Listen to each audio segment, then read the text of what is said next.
I am an eternal optimist. So please, God, don't tell me that you're an eternal pessimist. I like to say I'm a realist. Oh, it's great. We're going to get along great. This is going to be great. This is Inside Wisconsin Sports with Trevor and Josh. Crowd is here, about to blow, waiting for me to start the show. Out the curtain, lights go up, I'm home. Whoa!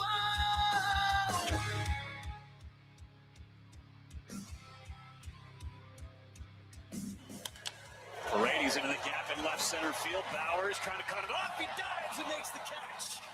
Jake Bowers cutting out the speed and makes the play. What an effort by Bowers. Fly ball left field. Back at the wall and gone for Bowers.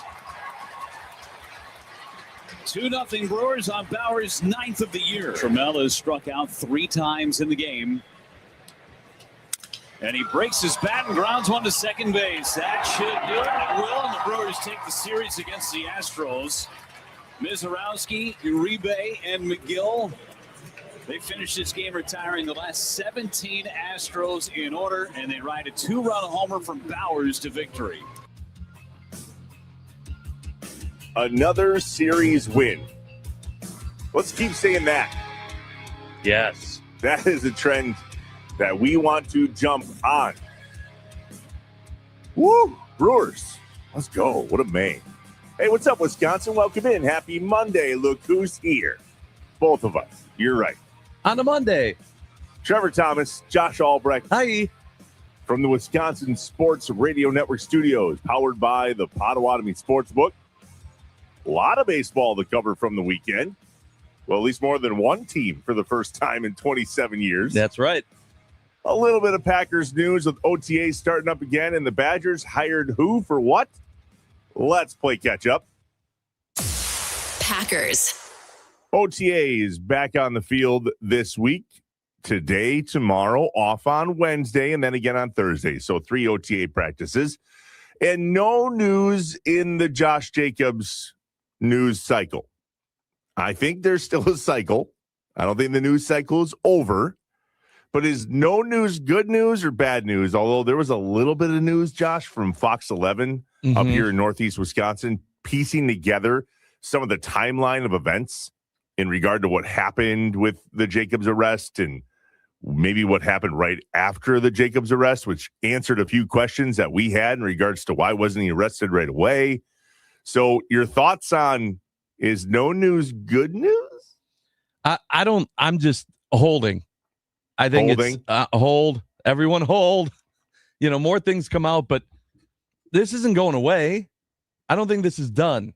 I think in some way, shape, or form, a statement has to be made as this evidence is being collected, right? So if there's a piece of information that's coming out to the public, the news stations are getting the audio and whatever. Obviously, that means that the district attorney's seen it and already been using that piece to put together the puzzle to see if there is a puzzle at all to go after Jacobs or not. So right now I'm saying hold. We're all just holding. Well, in the holding pattern, here we go. OTAs start up yet again. Do we see him, or is he in a I'm just going to stay away until the holding is done? I think that's the best course of action. I think it's the best course of action for him, for the team. I think it's OTAs. Like, it's OTAs. I don't think that this is make or break area for needing to have Josh Jacobs there. When you're weighing the two options, when you're looking at the scale, and which one's going to have a bigger impact, I think having him there gives you a bigger chance for a negative impact in comparison to having him there having a positive one. It is loud. If he shows up, it will be loud. And no one will be worrying about the rookies or OTAs. No, it'll be all about Josh. Correct. Either way, as more comes out, we will share more with you. Until then, hold. Brewers. That's a good weekend. Mm-hmm. Friday, yeah, huge win. Like, very gritty win for the Brewers. Yes. Saturday, not so much. Mr. Sproat had a poor outing. Yeah, and did you see what Murph said after the game? Murph did not mix words when he said that. He was like, I was disappointed. It was another bad outing from Sproat. We can't have that. I was like, oh boy. People are already worried about that being the last start for Sproat. Well, if not him, then who? Because whoever's starting this week is also in a little bit of a who, what, where? Shane Joe. Okay. Well, hold. But I think that's kind of the point, is that I think that Murph is looking at Sproat's starts and going, we'll give someone else a shot. Put Drowan in, put Crow in. We'll try other guys. The last 3 outings for Sproat now on the mound have not gone well. So it's a short leash for Murph's Brewers these days. Well, the problem is we need those guys that you just listed. They're already in the rotation for the most part. So if not Sproat and those guys, then something else is going to fall off somewhere. But the Brewers did not fall off yesterday. I guess that's what matters most. They won yesterday's game 2-0. Thank you, Jake Bowers. You get one guess as to what you think the most electrifying sound of the day is. That is a commitment, ladies and gentlemen. Yep. A promise made is a promise kept. I promise you, at some point in the future, and this is not me jinxing something, we're going to have to brace ourselves for Jacob Mizorowski to not just be this perfect little golden child, okay? Like, what he's doing is absurd. Yeah. And it's never been done in baseball before. It's like as if what he did the previous game wasn't record-setting. Every time he hits the mound, something new comes out. Well, that hasn't been done in baseball before. Whoop, that's never been done in baseball before. He's untouchable. And I said this to a neighbor over the weekend. We have to be prepared for the Miz to not have an outing that's seemingly perfect. Right. 7 innings pitched, gave up only 3 hits, 8 strikeouts, no walks, no runs, no nothing. And that's the big. So everyone's going to focus on the strikeouts because it's historic, right? The number of strikeouts he's getting per start is literally historic numbers. Mm-hmm. But the biggest stat for me is him going 7 innings, no runs. 7 innings, no runs. Mm-hmm. 7 innings, no runs. That was what you expected back in the day from your ace. Before the analytics, before it was, all right, you never want to have your starter face the rotation, face the lineup, third time through, blah, blah, blah. It was, you got your starter to go 7, and then you had your setup and your closer. Bing, bang, boom. That's the perfect day in the office. That's what he's doing. And he's doing it without giving up runs. That was my one concern with him. He is putting that to bed, and he's killing it in the process. When you set up the bullpen, the way that the Miz is currently setting up the bullpen, 7 innings, and then your Uribe and Trevor McGill, which is a little bit of a change. Mm-hmm. And I don't know if it's solidified or not. And we're going to talk about Uribe's suspension coming up in the I Have Questions portion of the show towards the end of the hour, as Uribe was suspended 1 game for his crotch chop gate. Mm-hmm. It wasn't the chop, it was the chops, plural chops. The multiple chops. Do you think he gets away with 1 chop? I don't know. Maybe. I don't even know that maybe necessarily everyone's paying attention that quick. How long does it take for 1 crotch chop? A second? When you do a whole song and dance, now everyone's paying attention to you. And you mix up the chop. You go open chop, close chop, open chop. And you move it from person to person. Was he going down the line? Yeah, it was a chop. Right. You get a chop. Right. It was like Oprah chop out there. It was not just one direction of the choppage. Should he be suspended for that? And if he should be suspended, how did the Cardinals not have anything happen to them? 414-677-1250. That's the Nicolay Law talk and text line. Crotch chops, yes. But was it warranted? Yeah, kind of. Mm-hmm. Oh, there's more than that, too. There's also the conversation of, if the crotch chop is not okay, what about the audio that was heard around the world for PCA in Chicago? Nothing came from that, like at all. So if you're just simply looking at what's appropriate and gonna suspend someone for a game just on actions, no actual violence, I have questions. Double standard much? Yeah, I have questions is right. All right, Badgers. There's some questions here. Badgers. The Wisconsin football program. Mm-hmm. Yeah, I know. Yeah, you know exactly where I'm going with this. Is apparently hiring Morocco Brown as the new general manager of the Badgers football program, filling the role that had been filled by current interim AD Marcus Sedbury. Here's where the questions come in. Nope, it's an opinion. Will we stop making decisions for the football team right now, please? Okay, so I see this, and Trevor, I'm going, who and why? What? This isn't what we were focusing on. I thought we had a whole group of people that we hired to find a new AD, and we needed a new chancellor. And now we got a guy with a different title doing football stuff. And what is he doing in comparison to the head coach? What is this guy? What are we doing?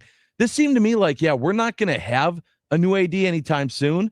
And football is the next big sport coming up. So we got to find somebody to at least take care of football. That was not a good sign. It was not a good look to me in terms of just the search process for a new AD.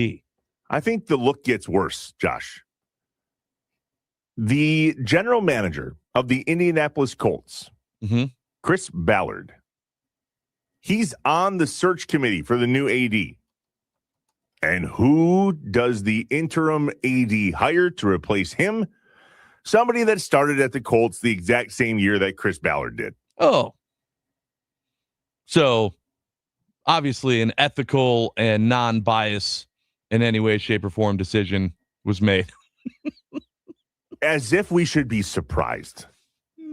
That's the hardest part about this. Like, college sports, little broken. Football, really broken. Basketball, not far behind. And so here we sit and go, well, let's just get an AD and hurry up and try to fix some things in Madison.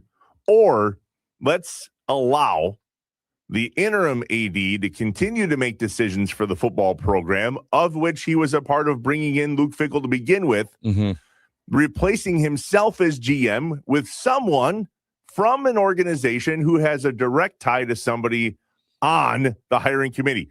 Almost as if the interim AD may allegedly go, hey, here's a bone, Chris Ballard. Yeah. Certainly seems like there's some politics behind all this too, which we do not need right now.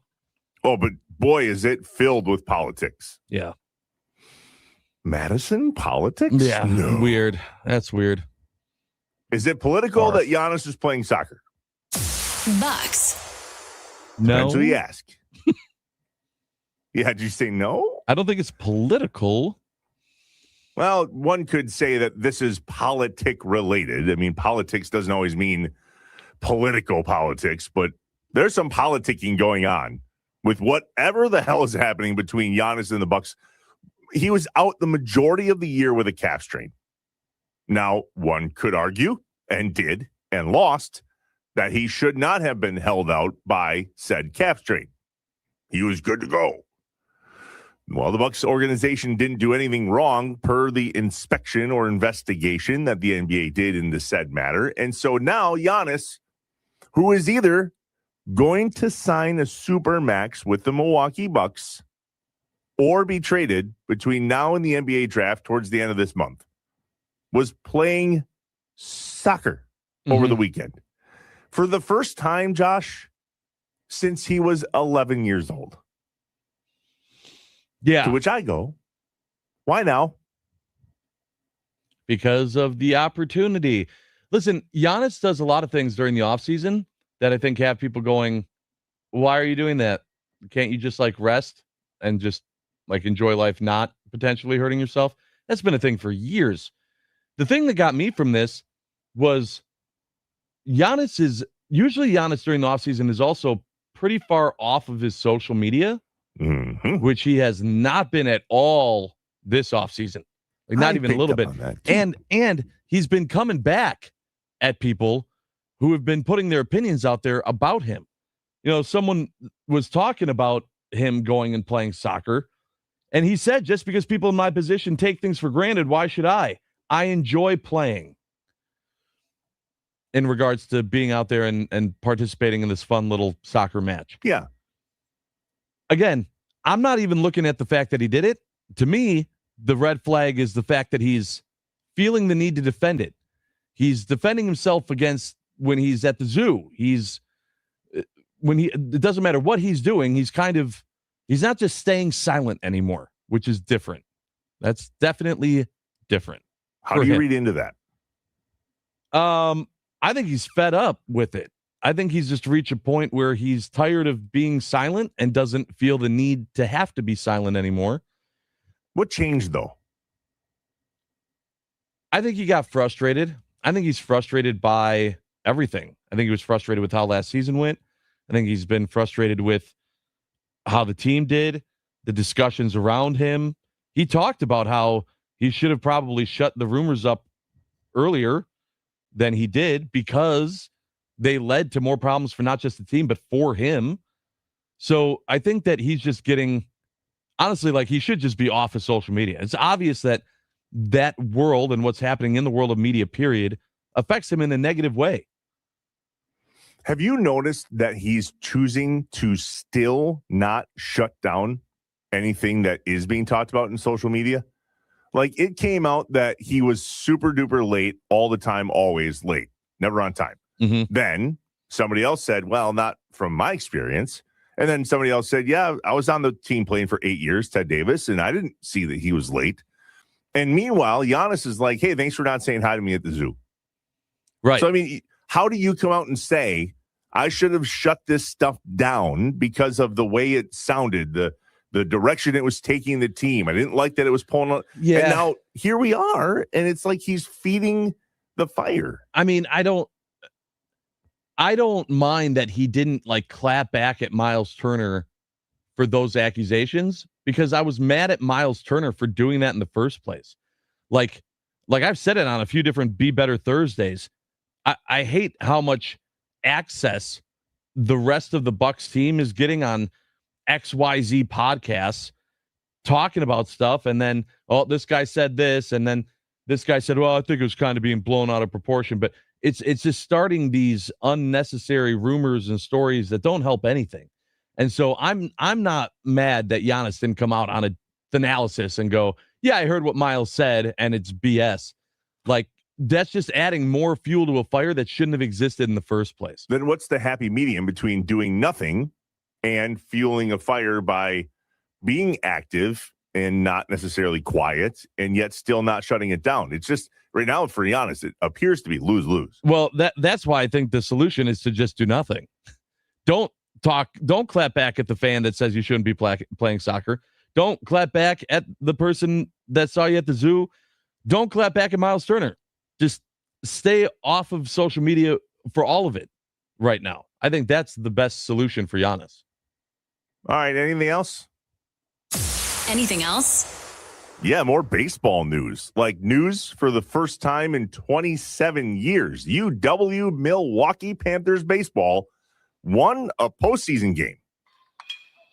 Center field, Dylan O'Connell back, makes the catch over his head. For the first time in 27 years, the Milwaukee Panthers have won an NCAA tournament game, and in the process, shocked the baseball world here on day one of the 2026 NCAA tournament. Shocked is right. Milwaukee 13, Auburn 8. This was on Friday. Milwaukee got out to a 10-0 lead in that game, and that's when the fight started. Holy moly, Auburn was stunned. Auburn goes on to play UCF, and Auburn wins. That was yesterday in a delayed day filled with rain and so on.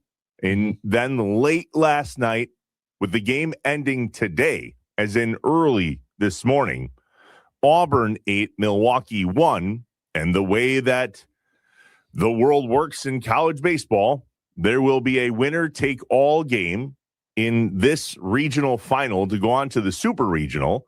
And that game will take place between Auburn and Milwaukee today at 5 p.m. You can watch that game on ESPNU. The baseball was a huge story over the weekend with them winning and getting out to a lead and shocking Auburn. But then a hat started showing up on social media. And I got to be honest, Josh, I'm surprised you didn't walk in it today. Well, why is that? Because you're a hat guy, number one. Number two, do you have it? Do you own it? Did I you don't go have get it right away. I don't have it. No. That's surprising to me. Are you getting it? Maybe. We'll see. I don't get it. Very indecisive. I gotta. You have history here with Milwaukee baseball, and I don't know it. What's going on? No. I just, I'm a busy guy. I got to see when am I going to have time to go get it. I got to find where it's going to be. It's not like Milwaukee Panther baseball hats are just at every store you can possibly go. Got to figure out where it's going to be. It became a hat that no one was paying attention to. Then all of a sudden, everyone saw when the Panthers do something they haven't done in almost my entire lifetime. So, we'll see. We'll see. Head coach Sean Wagner came out on social media over the weekend and said, I know there are lots of people wondering. Yes, we will be elevating stock and making these hats available soon. Follow us on social media for more details to come. It's a pretty sick hat. Plain black hat. State of Wisconsin on the front in its outline, and an M over the Milwaukee portion of southeast Wisconsin. Yep. Pretty cool. Simple, but a goodie for sure. Was the weekend a goodie? How was Oaks Fest? Oaks Fest was outstanding. The golf outing yesterday was outstanding. Thanks to everyone that showed up to Natty Oaks all weekend long. Everyone is exhausted from the amount of fun that took place. I'm not going to lie, buddy. I was thinking as I was having fun on Saturday, man, I wonder if Trevor's watching a basketball game right now. Damn right I was. Yeah? Yeah, I picked it up late in the third quarter. Okay. Well, we had a fun tailgate party at the house on Saturday. Invited some friends that are family over, some neighbors that are becoming amazing friends and soon to be you get it. We had a party. It was great. The impromptus, like we had Andy's backyard patio on Friday night for the first time all season. And then Saturday we had a tailgate. And I looked at Andy and some of the other guys who listened to the show, and I said, I think I have to watch an NBA game. And then the first quarter ended. And then it was halftime. In the middle of the third quarter, I was like, damn it, I need to watch an NBA game. And so I pulled my little chair into the garage, away from the bonfire, away from everybody else having fun, and watch an NBA game that was weirdly. No, they tried, which pisses me off. Why can't they try that hard all the time? Okay, so even though they were trying hard, and it was a game 7 with sending a team to the finals with potentially, more than likely, the up-and-coming, if not new face of the NBA in Wemby, and you still went, meh. It wasn't so much meh as it was solidifying why I dislike the NBA as a whole. It got wildly sloppy because they don't know how to play that much defense against that much offense because they don't do it all year long. And then Oklahoma went completely, what do you call it? Cold Silent from the floor. Yeah, I mean, silent. Couldn't make a shot to save their life. It was a fun game to watch. I'm a sports fan. I'm looking more, you know what? Not a would you rather Monday, but if you could choose one series, here's a bonus question for I have questions coming up next. You can only watch one series. Is it the NBA Finals or the Stanley Cup Final? 414-677-1250, the Nicolay Law talk and text line. Answer that. Riddle me this, Batman. The NBA Finals or the Stanley Cup Final, and you only get one. Okay. That question. Plus, can we talk about the double standard just for a hot second before we get to break? If I don't show up on a Monday, I have hell to pay. Who said that? Everyone, Oh. always. Oh, okay. So we all knew that Josh had the golf outing yesterday for Oaks Fest. Yeah. And we talked about how Josh was going to be tired, right? And Yep. long weekend. The first text we come into this morning from JB in the 920 says, this is what it sounds like in my head. Okay. Well, hey, Josh. How you feeling, Josh? Do you need any Pedialyte, Josh? I'll DoorDash you some since you're here with us, Josh. All just I'm good, JB. Thank you, though. Appreciate you. Unbelievable. You should have taken today off. If you were smart, you would have. Oh, come on. I was rip roaring ready to go. Were you? Yeah. Yeah, of course. Not tired at all. My Mondays off are so amazing. Just saying. But nonetheless, we're both here, bright-eyed and bushy-tailed, Wisconsin. When we come back, I have questions. What are you watching? Only the NBA Finals or only the Stanley Cup Final? You only get one. Plus, are we cool with Uribe's suspension? And why nothing for those, I almost swore, Cardinals? I don't like it. And PCA doesn't? Anyway, double standards. We're live from the Wisconsin Sports Radio Network studios, powered by the Potawatomi Sportsbook. It's Inside Wisconsin Sports with Trevor and Josh. Good morning, Wisconsin.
When things just don't add up, Trevor and Josh ask the hard questions or just point out how messed up stuff is. I only have one question. Can you fly this plane and land it? Surely you can't be serious. Do you view this season as a failure? You asked me the same question last year. What's the most important question the Badgers have to answer Saturday? This is a great question.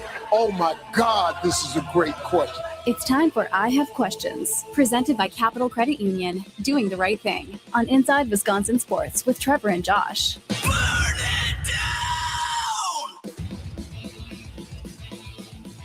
In sports and in life, the right partner matters. At Capital Credit Union, they are there for you every step of the way. Capital Credit Union, doing the right thing. I have questions. There's 3. The first one, NBA Finals or Stanley Cup Final. The second, are we cool with Uribe? And the third, a financial literacy question, of course, from Capital Credit Union. Josh, I have a 14-year-old and a 16-year-old, and I am attempting, in finger quotes, to help them make their first budget. As in, like, teach the boys the things that, unfortunately, I/my wife were not taught about money growing up. You got to list out your income and list your expenses. And when we set up their budget, to say that I miss the days of not having to worry about anything in life. Oh, yeah. What are your expenses, son? Oh, gas, car insurance, and your eating habits. Right. Which meals at home are still free. Super expensive. Yep. Not fun. That's not as that realization, though, of like how far things have changed from when you were 16 to now. Oh, I know. No worries. Oh, to be in high school again. Remember high school?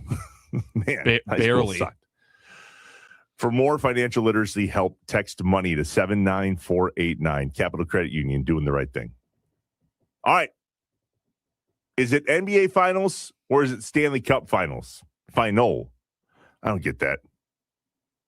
That's always Do we been know why? irritating to me. I don't know. I want it to be finals. It's not one game. It's still a series. It should be finals. Also, I'm choosing NBA. I love the Stanley Cup as like a trophy. I just don't have even if my team's not there, I don't have a team, period, when it comes to the Stanley Cup. It's not even about the sport of hockey. It's just the league. I'm not invested in it because I don't have a team in it, right? Even if the Bucks aren't in the NBA Finals, I'm familiar with it because I watch other teams play my team throughout the season. I can't relate to that with the NHL. I can't. I don't have anything to grasp on there. It's completely different than just the sport, right? Like I had a blast watching hockey in the Olympics, following the women's team, the men's team, all of them. Like it was a blast. But I had something to invest in there. I was invested in it. I don't have anything to invest in the NHL, and so for me, I'm choosing the NBA.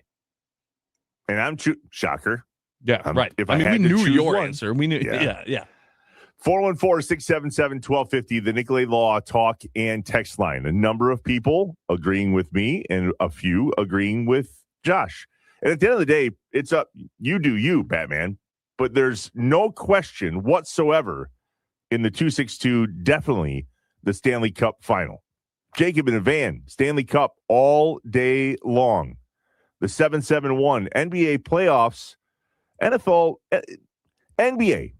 Playoff hockey is different, but it's still hockey. Not my thing. Mark and Eagle. Good morning, Trevor Stroll. The 920, hands down, Stanley Cup final. The other 920, undoubtedly the Stanley Cup. Does that surprise us? I wonder if these people have a team because I, too, don't have a team. The 920 says Stanley Cup final because they actually play defense. So my question is this simply just an answer because if there was a third option and the third option was neither, how many of the people that said Stanley Cup would choose neither? I understand if there's a lot of people that listen that don't follow the NBA once the Bucks are out. I get that. But I want to know, are those people that are saying undoubtedly the Stanley Cup, are they watching the NHL throughout the season? Are they just watching hockey because they Why does enjoy that matter, hockey? though? Why does that matter? Because for me, I watch the NBA when the Bucks play, but I really don't watch the NBA other than that. And I rarely, if ever, watch the NHL. But if you had to tell me one or the other, right, from an excitement standpoint, but that's what I'm just saying. Pure entertainment, it's NHL. Take the one or the other out. Like if it was, I can watch the Brewer game in my buddy's garage and just enjoy that, or I need to bring a second TV because the Stanley Cup playoffs are happening at the same time as the Brewer game, and I never miss the Stanley Cup because that is electric. Like, that's what I'm looking for here. I understand the comparison, and a lot of people, the majority for sure, on the Nicolay Law Fan Talking text line saying they're going Stanley Cup over NBA Finals. Get it. Got it. I want to know, are you choosing that, though, like, just because? Like, even if it wasn't a would you rather Monday, if it was just, do you watch the Stanley Cup Finals every year just because you're a fan of hockey, because you like the Stanley Cup Finals, or is it just you got to choose between one? Well, then I'm taking the Stanley Cup, because that's my thing. Brookfield. I'll watch it, but I'm like I said, I'm not invested. Well, okay, so here's a good take from Andy. Okay, Andy in Brookfield said, I enjoy the Stanley Cup Finals because I don't ever have a team in it. I can only enjoy the excitement of the sport. I can enjoy the NBA when my team is in it, the Bucks, but it isn't enjoyable after the Bucks are eliminated. There you go. Yeah, that's a fair point. So then my question again, though, to Andy and to everyone else is, but then it's just the Stanley Cup Finals. Are you watching the whole playoffs? Do you watch? I'm legitimately curious. I'm interested in this. Do you watch the entire Stanley Cup playoffs once it's playoff hockey?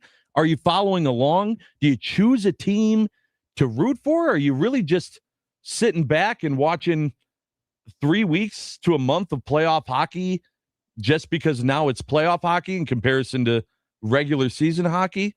How does that work? I'm very interested in the fandom. Well, and here's maybe one way to look at it too, is it's Game 7 NBA Finals and it's Game 7 Stanley Cup Final. And you get up at 4 a.m. for your job, hypothetically speaking, and you know that you don't necessarily dedicate any, if just a little time, to talking about whatever that may be. Are you staying up late to watch Game 7 of the NBA Final? Or are you staying up late to watch Game 7 of the Stanley Cup Final? Again, not surprised by my answer, but this was a thing well before we started doing a morning sports talk show. I just don't watch the NBA. Right. And therefore, I would not stay up late to watch Game 7 of the NBA Final. However, Game 7 of the Stanley Cup Final is the best Game 7 out of any sport. It's the best celebration. It's the most intense. I would absolutely stay up late to watch Game 7 of the NBA or the NHL Final. 414-677-1250, the Nicolay Law Talk and Text line. Let's go to break. We'll come back. We'll get more of your feedback on if this, then that, or neither, or both. Somehow both. I can't imagine both. Why not? What do you do with your time? Watch sports. It's a lot of sport. It's a lot. And are we cool with your rebate suspension? He was appealing it. He's still pitching. But nothing for PCA, nothing for the Cardinals. We'll touch on that too. We're live from the Wisconsin Sports Radio Network studios, powered by the Potawatomi Sportsbook, inside Wisconsin Sports with Trevor and Josh.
It's time for The most electrifying. Sound of the Day The most electrifying. on Inside Wisconsin Sports with Trevor and Josh. Brought to you by Best Electric. Learn more at bestelect.com.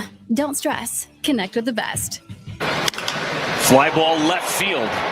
Back at the wall and gone for Bowers.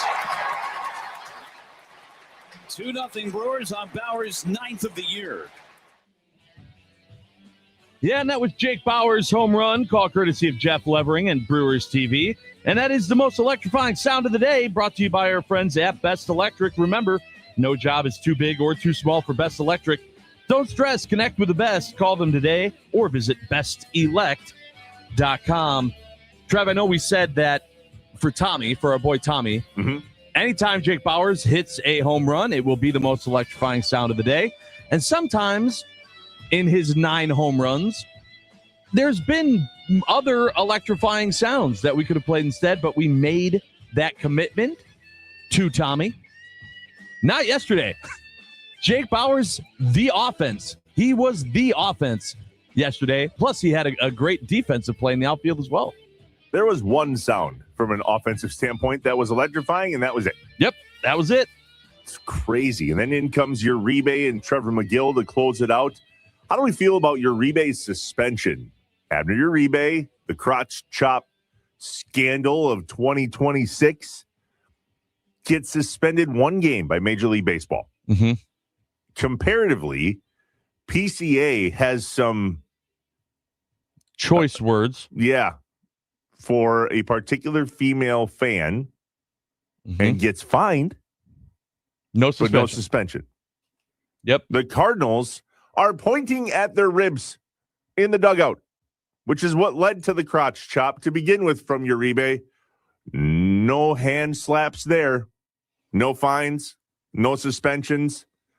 But because Abner Uribe said, I got your back, you can... Then he get... What? Yeah, I mean, if you take the other pieces out of it, I'm fine with the 1 game suspension. I mean, when it happened, I went, okay, that's probably going to lead to something. So I wasn't surprised. And the fact that it was 1 game to me was really like a nothing burger. Like, to me, that was the MLB saying, like, I mean, we got to do something, so we're going to suspend the game. But to your point, it's the precedent. It's the comparing it to what you didn't do everywhere else. The MLB should have also done something with PCA. They should have at least looked at things with the Cardinals. It's kind of like when you get called into the principal's office. It's like, even if you weren't the one that did something, you were there. And you're probably also getting at least a talking to.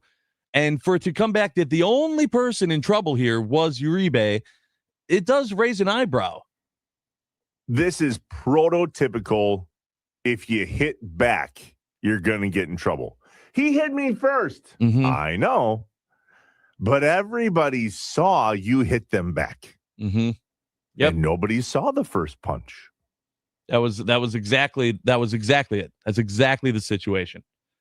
And he hit back 3 times to 3 different parts of the Cardinals. There's that. Which is also, I think, a part of this. 414-677-1250, the Nicolay Law talk and text line. It was an awesome May for the Milwaukee Brewers, and today's June 1st. So we'll look back a little bit on the schedule that was and the winning that was, and we'll look ahead here to June. Now, luckily for us, Abner Uribe is only facing a 1-game suspension, and he appealed it right away, which is why we are still seeing him pitch. In that appeals process, I wonder if this gets brought up. Well, guys, hold on. Check the tape. Help us understand why this didn't get suspension or that didn't get a suspension, but this does? Huh? Yeah. I mean, I also feel like with a reliever, a 1-game suspension is an easy thing to kind of get past, you know? I agree, but he's going to serve a suspension on a day when he would have had a day of rest anyway. So we weren't going to use him. Just have it for the next time the Miz is up. You know? Right. Well, we did use him yesterday when the Miz was up. Well, it's true. It's true. 7 innings pitched by Jacob Mizorowski, 8 strikeouts, no walks, only 3 hits. And I feel like the 3 hits were back to back to back in that 1 inning. Got himself in a bit of a pickle. We were able to get out of that and move on. Josh, Trevor, the 920, you should know better. We don't get nice things. I don't like that answer. The 773 says, I think Murph got Uribe. He pretty much told the league to suspend him during his post-game interview. Mark and Eagle. Yeah, he didn't mince words. No, he didn't. He didn't help the situation for Uribe getting off scot-free. What'd you feel about that, Murph? Real quick. I wasn't surprised. Me neither, but I wish I was a fly on the wall for the rest of it, because there's a portion of that should have been like, yeah, I can't do that, but damn it, neither can they. Sure. We'll look ahead to June for the Milwaukee Brewers coming up next. We're live from the Wisconsin Sports Radio Network studios, powered by the Potawatomi Sportsbook, inside Wisconsin Sports with Trevor and Josh.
I am an eternal optimist. So please, God, don't tell me that you're an eternal pessimist. I like to say I'm a realist. Oh, it's great.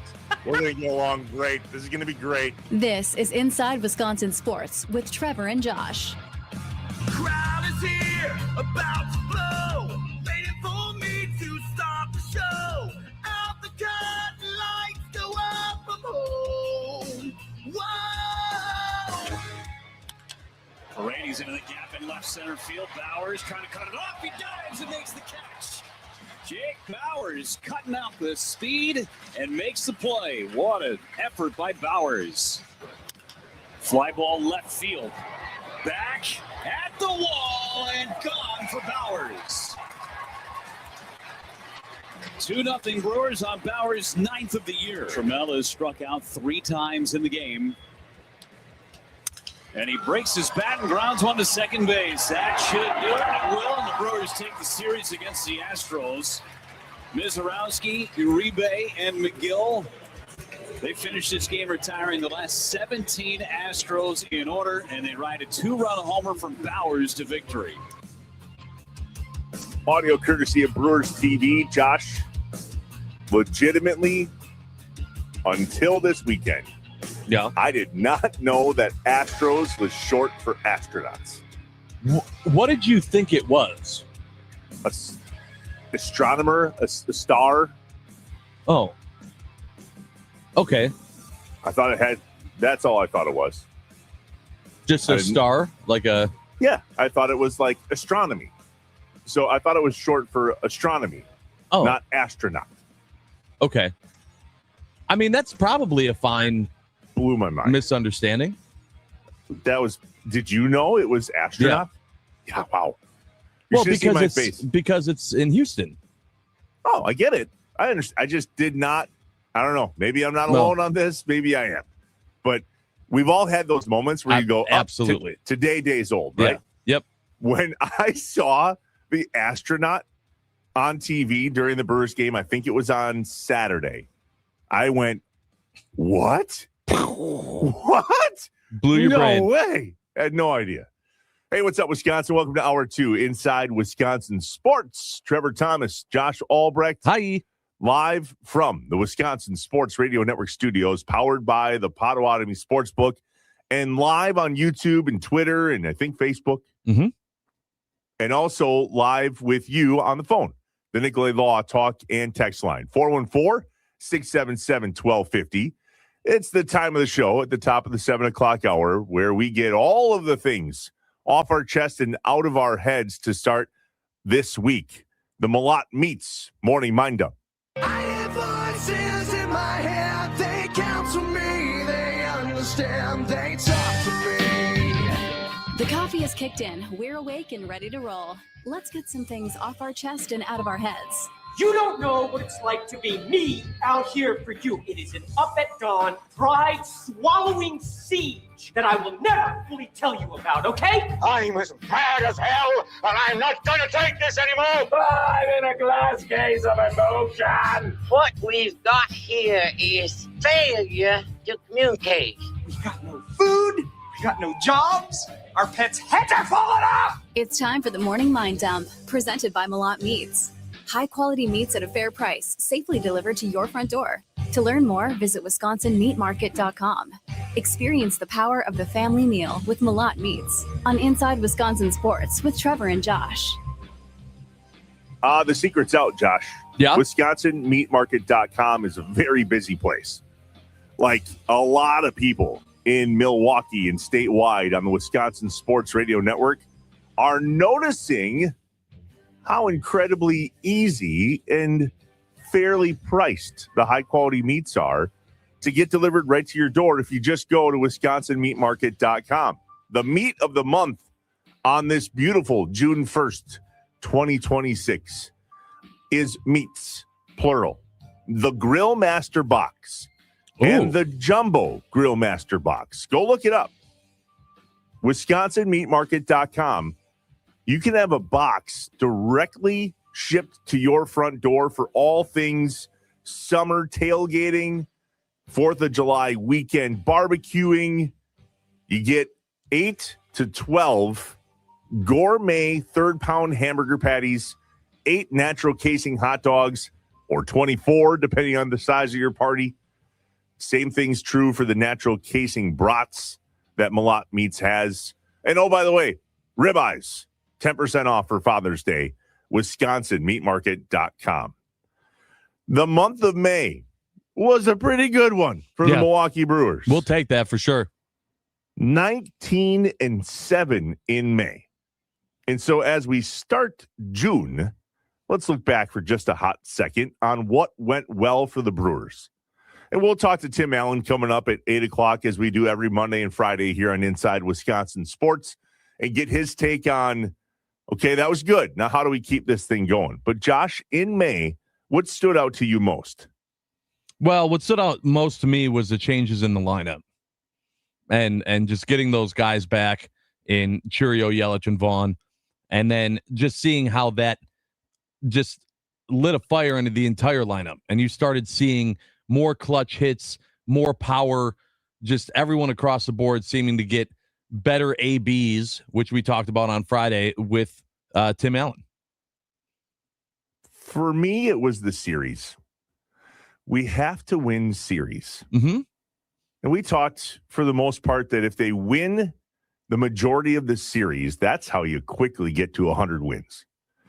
Well, in the month of May, there was only one series that the Brewers lost, and it was against the Dodgers, losing 2 out of the 3. But other than that, every single series was either a victory for the Brewers in sweep form or for sure 2 out of 3, other than losing 1 to the Rain in St. Louis, where they split and they'll play a doubleheader later this summer. So take the lineup that Josh talked about and the roller coaster ride, or maybe the momentum is what we're looking for, from series after series after series. And Tim Allen said last week, let's just get one in Houston. Let's hypothetically say we go down there and get one, and then come back and start June on a major high, 4.5 games up on St. Louis in the NL Central. The pitching is ticking in all of the right areas, at least for the most part. We'll figure out Brandon Sproat here in the month of June, hopefully. The left side of the infield is still a problem. There's a lot of people, Josh, that say that's going to get figured out in June as well. Who first, if you're rolling the dice, Cooper Pratt or Jet Williams? I think Cooper Pratt. Just because we signed him? Just because you signed him. But, I mean, that's a 51-49% of me going that way. It's really is a toss-up between the two. I just think that when you're looking at it, there's still more of an excuse for Ortiz than there is for, the combination at third. Although Hamilton in that Astros series had a homer. So that kind of came out of nowhere, and you're going, okay, that was different. So who knows? There keep being question marks popping up that as soon as you feel like they're ready to make a move, someone does something that kind of keeps things status quo. Was it yesterday that David Hamilton had 2 back-to-back stolen bases? I think so. Yeah. There's some things that he brings to the team. I mean, he can single-handedly bunt for a single whenever we need him to. He's that fast. If we compare May to June, Josh, there's one team that we played in May, and it's the Chicago Cubs at home the weekend before the 4th of July weekend on June 26, 27, and 28. I believe it is that weekend where they're going to wear the Wisco uniforms all weekend long. Oh, boy. If memory serves me right. Yeah, I know, right? No, we're done with that, right? We don't got to worry about that anymore? No, it's done? Absolutely not. Okay. It's totally done. All right, good. So we have San Francisco in town for 4, which is a big thing, a 4-game series. I feel like we haven't gotten a lot of 4-game series this season. Are there any other 4-game series on the schedule this year? There's one against St. Louis in July, one against Pittsburgh in August, and I think that's it. Yeah, not a lot of them. And I think I'm going back up through the schedule. This might be the first. Yeah, this is the first 4-gamer they've played this year. So 4 against the Giants, Monday, Tuesday, Wednesday, Thursday. Then they fly out to Colorado Friday, Saturday, Sunday. There's the boys in the hood, my neighbors, are saying that that's going to be the series where we get Cooper Pratt or Jet Williams or both. Interesting. Then they play the Athletics from some facility in Las Vegas. Mm-hmm. Then there's an off day. We got the Phillies, then another off day. Cleveland, both of those are at home. Then to Atlanta, to Cincinnati before another off day, home against the Cubs. And then as we head into July, home against Cincinnati. And there's another 4-game homestand right there. I'm very interested in June, when we look at June, to see by the end of it. And of course, teams will have their highs and lows throughout the month before the Brewers get to them. But to see kind of what series we focus on. I feel like another part of why May was so big is that there were a lot of big opportunity series where we could tell that the team stepped up, right? When the Yankees came to town, it was like a big deal. You could tell that the team was dialed in against the Yankees, and then they swept them. And then you had the Cubs, which is always going to get people fired up, right? But you had like those type of, this team is a good team, and the Brewers are ready for them, in comparison to, like you said, the Astros. Okay, we go down to Houston. Houston's not in first place in their division by any means. I think they're third. And then you win 2 or 3, but very easily could have swung the other way. Could have just taken 1 of 3 there. So I'm interested to see as we go through June and we start looking at the Brewers playing the Rockies, who are dead last in their division, in comparison to the Athletics and the Giants, who are doing just fine, in comparison to the Braves, who are the best team in baseball. So there's a good mixture of competitiveness in the month of June that we'll be able to see how the Brewers react. Do we pay attention to other former Brewers as much as we pay attention to Willy Adames? Like, I understand we were watching Corbin Burns there for a little bit. I know Caleb Durbin was in the news to start the season for all the wrong reasons. But if there's one Brewer, it's kind of like the one that got away. My wife and I talk about this a lot. When we were house shopping a couple times in our life, we were in homes that just didn't work out. Like the ones that we could see ourselves in and plan ourselves in, and we could see the remodeling that we were going to do and where the Christmas tree was going to go. And then we lose out on it in some sort of dumb bidding war, and or they're unwilling to even have a conversation about what an offer could be based on the house being in shit. All of those things are the ones that got away. I think it might be because although Willie got paid and the Brewers couldn't afford to pay him, we also didn't get anything in return for Willy Adames, and so it feels like Willie is the one that got away. So when Willie comes because back, he was the one that they took a chance on, and they said, we think we can ride this out. It's better to do that than trade him. A few moments later, oops. He's having a decent season, not a great season as they head to Milwaukee today. If they're already not in town, I'm sure they are. Willy Adames is batting .243 with 8 home runs and 23 RBI.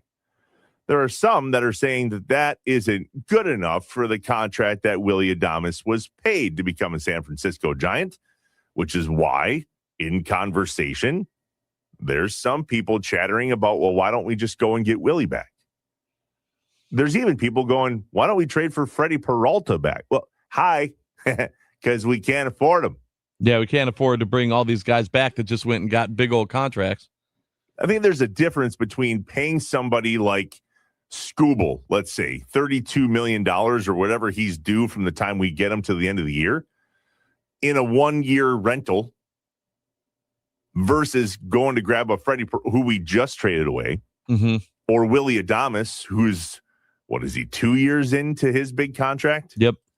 So getting these guys back would have defeated the purpose of getting rid of them in the first place, unless the teams that they're at are willing to take on some of the financial burden and just want to get rid of them in order to get some prospects. But that doesn't work being the people that we couldn't sign to begin with because we needed to trade them away because we couldn't afford them. Yeah, I think another part of it too, just it becomes not just how the player's doing, right? Because sometimes, like with a Caleb Durbin situation, right? We look at Caleb Durbin, no one's talking about bringing Caleb back because that's not the team struggling as much as it is Caleb Durbin struggling, right? Not saying that the Red Sox are having a fantastic year, but Caleb Durbin is not a highlight on a stinker of a team. When you look at the Giants and where they're at, they're 15 games back of the Dodgers right now in the West. I know that it's June. It's crazy. But when a team is 15 games back, keep in mind the Rockies are 16 and a half. So, but when a team is that far back, it seems like, all right, you're 2 months into the season and your season is essentially already over. Not saying that it can't be, but that's how people feel when they see you're 15 games back. So that's when you start looking at these players and going, they're going to be sellers. Mm-hmm. The Giants are going to be sellers. They have a guy that we liked, that we let go. If you're selling him, we come to your garage sale and he's on a table there.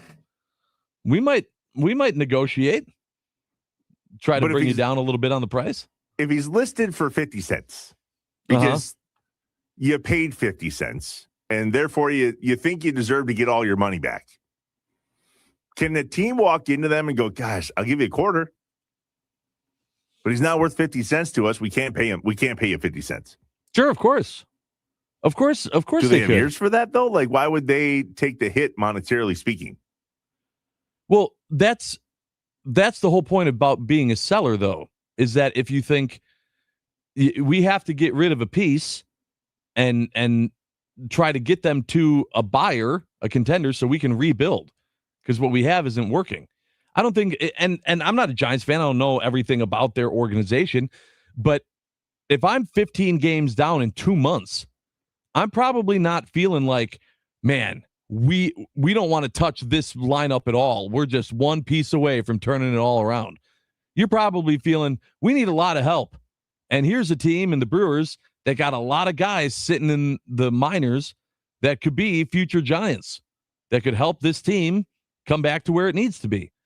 And so that's the conversation that takes place. I think from the Brewers' standpoint, it's if Matt Arnold and the Brewers organization is going to sell some of the farm to try to bring a guy, is Willy Adames the guy you want to move the pieces for? Bingo. So we've talked a lot about getting rid of some pieces in the farm system for a starting pitcher and how that might be worth it because we don't have to have all of those guys now if we're going to go all in. And all in, by the way, means something different this year, I think, in comparison to years in the future.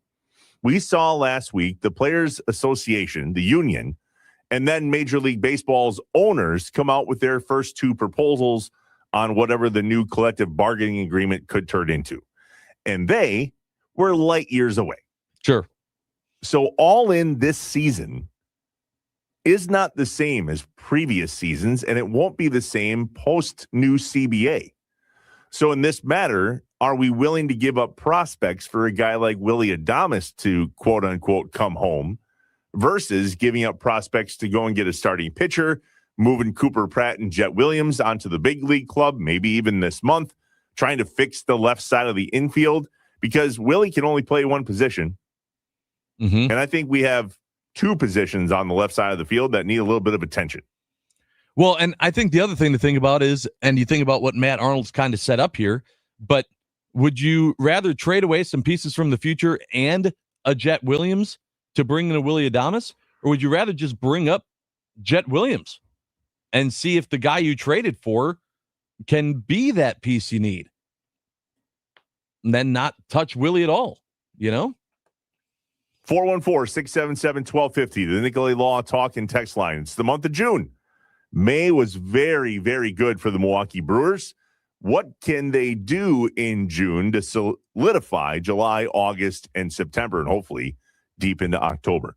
414-677-1250, the Nicolay Law Talk and Text line. When we get back, the good, the bad, and the ugly. And there was one really ugly piece from the weekend that was here in Wisconsin sports. We're live from the Wisconsin Sports Radio Network studios, powered by the Potawatomi Sportsbook, inside Wisconsin sports with Trevor and Josh. Stay here.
Inside Wisconsin Sports, Trevor Thomas, Josh Albrecht. The good, the bad, and then after that, the ugly. And that ugly piece, we're just going to preview that right now. What are we looking at with replay these days? Is that not one of the more frustrating things when you watch a replay and you're like, what are you watching? Right. How did you not see what we just saw? When we all see it from home and then they don't see it in the booth and you go, how? Yeah. How? And how many calls with the ABS system over the weekend were 0.1 inches in or out? Mm-hmm. I don't know. That's what I was fearful of with the ABS, was just how many times they're going to challenge a call that the human eye would never be able to pick up. And in some cases, those change games. Sure. But that's still the rule. And those are close enough. I think when we watch replays, the bang, bang plays, we can, even if we go, that's close, but I think they got it wrong. Sometimes it's just blatant. Turns out the human eye is having a problem seeing any baseball come out of Jacob Mizorowski's hand. Certainly difficult to put said bat on said ball coming out of the Miz's hand. And it was so again yesterday. The Miz, 7 full innings pitched, only 3 hits he gave up in 8 strikeouts, which, according to my math, he has 1,217 strikeouts so far in the season. And we're barely into June 1st. Mm-hmm. The Miz is dealing, and this is not a jinx. We just all have to be prepared for a day when he's not perfect. And we still need to go, it's okay. That's Jacob friggin' Mizorowski. I mean, all you need to look at is the fact that in the month of May, he had 57 strikeouts and gave up 1 run total. Oh, that's never happened in baseball before. 1 run total with 57 strikeouts and 38 innings pitched. Right. That's all you need. You can look at more. There are more stats, but that's all you need. The pitching carried the month of May, which is why another series win over the weekend was just very much the theme for the last 31 days. 30 days? How many days in May? 31. 31. January, February. Use your knuckles. No. April, May. Yep, 31. I'm 43 and I can't remember sometimes. No, I there's forget not 31 too, days in June, dude. Yeah. So with that said about the Miz, and to get another series win, that is 7 series wins total in the month of May. 1 loss. We just got done talking about this, and 1 split series with the Cardinals. But from a weekend's perspective, on a quick road trip with a 4-game series now coming into AmFam Field and the Giants, to get a series win in Houston over the weekend is a big deal. Yeah, it absolutely was. Especially since it seemed like that series with Houston was kind of a throwaway. Just coming off of the last homestand, it was like, all right, now we go away for 3, and then we come home again. And it was to try to stay focused there, which again was exactly why Tim Allen said before we left on Friday, take 1. Just as long as we take 1, we're still in great shape. And then they win that series. Huge. We're going to talk to Tim Allen coming up in just 30 minutes on Inside Wisconsin Sports. He joins us every Monday and every Friday at 8 a.m. to give us his take on all things Brewers baseball. Part of the take is rake, as in Rake Bowers. 9 home runs on the season, the literally only piece of offense that the Brewers had to shake a stick at yesterday, and a decent outfielder. A diving catch yesterday. Yeah, there was someone on the Nicolay Law fan talking text line earlier today that asked the question, is he a better option in the outfield than Yelich was? He's younger for sure, but then you see highlights like that from, a diving play from him in the outfield and left field, and you go, maybe. Just Jake Bowers is on one right now, and hopefully that continues for a while. There's nobody on the Milwaukee Brewers right now. Maybe the Miz in comparison. There's nobody having as much fun as Jake Bowers is on this team. And yesterday, watching him have that diving catch and then watching the Miz turn around and Yep. Love to see it. The old golf clap. Those dudes are having fun. Fun's contagious. It helps, too, when Jake Bauers is getting more opportunities.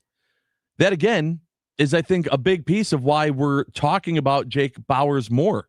When Jake Bauers is the only power in your lineup, when that's it, he's not going to get as many good pitches to swing at. But when you have Churio and Yelich and Vaughn, and these opposing pitchers go, man, this guy could take a yard, this guy could take a yard, they're not thinking about Jake Bauers. And then Jake Bauers smashes one. That's how it works. That's why it's so important to have other power bats in the lineup. And right now, you look at this lineup, and there are holes, but there are way less holes that other teams have to worry about.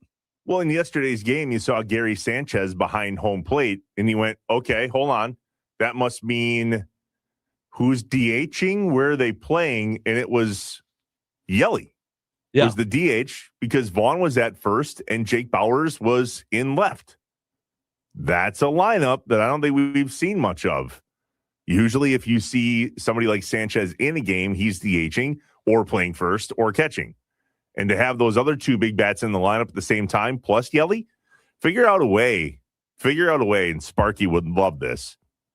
Figure out a way to get Vaughn, Bauers, Sanchez, Yelly, and William Contreras. Yeah. Did you see Wilson Contreras running his mouth over the weekend again? No. I don't pay attention to it. I kind of do. But how yeah, do you get those five guys in the lineup? Yeah. Well, you put Vaughn at third, which is what Sparky's literally been screaming about. And apparently he's taking grounders at third, although it's, I think, a lot to do with nothing. Yeah. Tim Dillard's stoking that fire pretty hard. Well, I think that Dillard was just pointing out some factual information. Not saying that anything's coming of it, but he was taking some grounders at third. That's all. I don't see it changing. I don't think Vaughn ends up there. One more piece of good from the weekend, and it's the University of Wisconsin-Milwaukee's baseball team. Yeah, Panthers, baby. UWM, a big W for the first time in NCAA tournament fashion in 27 years. The Panthers walloped, ? Auburn, at least stunned them. Number 4, Auburn goes down to Milwaukee. And then UCF and Auburn play late into the night last night. And then Auburn had to play Milwaukee right after that. But that game was massively delayed yesterday in college baseball because of weather.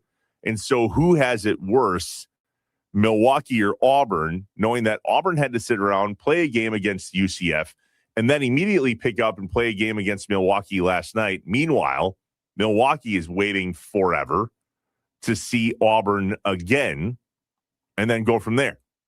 Now, that second game last night ended early this morning with an Auburn win, and so Milwaukee and Auburn play today for the regional final championship to go on to the Super Regionals, 5 p.m.